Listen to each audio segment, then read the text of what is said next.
Alrighty, so we're going to take a look at going and manually overriding a grade in the gradebook. So things I've already done, I've set up a course. I already have activities that are set to have grades because gradebook columns are created automatically when you create the activities. So I'm just going to go over here to grades to go into my gradebook.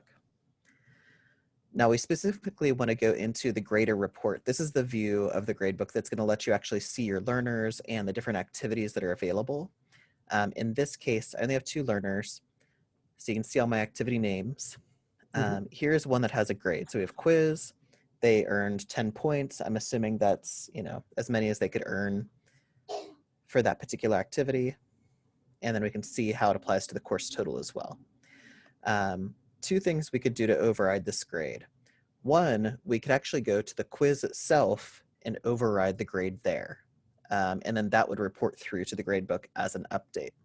The problem with that is that if you, for example, go through and there's a regrade option where you can automatically have quizzes regrade, maybe if you had to change, which questions were correct or responses were correct or something like that, or correct mistakes, that kind of process will override the person's grade. And so what we're going to do is do a manual override here, which can't be overridden in any other way other than to come in and type it in again. So I'm going to turn editing on. And then I'm going to scroll over to that grade. And in some versions, you can actually just click into this field. You don't even have to turn editing on, and it'll just automatically get you into an editing mode. So let's say that I realized that Wes actually missed a bunch of questions. So we're going to take his score down to a 7. And then I'm going to save changes because I want to show you what happens. So when you're looking at that quiz grade, it's now been overridden. The really only way you can tell looking at it here is that it's suddenly turned like beige-ish. And this color may vary based on your theme. Yeah. And then over here, the course total will automatically be updated as well if you update any of the activities. And weightings and things like that will be applied as well as appropriate. If you need to just give somebody a grade, so let's say that we just want to give this person a grade, maybe I'm testing something, I can just go type one in. I can also override the course total if I want to. So if I actually want to give them, let's give them 11, see if it explodes. Save changes.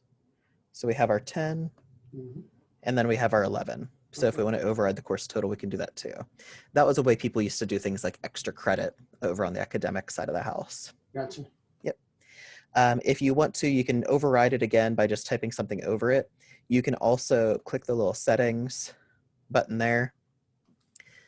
So this grade is actually flagged as overridden. So like if the person, took another attempt at the quiz, it's not going to override their score. We would need to come in and unoverride essentially, and then save it. And then that would allow the activity to take back over writing that person's grade again. Gotcha. So that's good to know. Yeah. This overridden grades cause so many issues.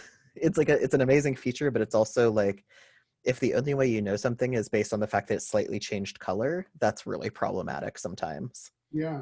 Especially if you're looking at maybe thousands of students. So it stays, the color stays if you have changed it. Exactly. And if I uncheck that override, then the color goes away too. Okay, gotcha. Oh, that's good to know. All right. Yep. So there you go. Yeah, see, these are the little things that, yeah. So let me go ahead and stop recording here.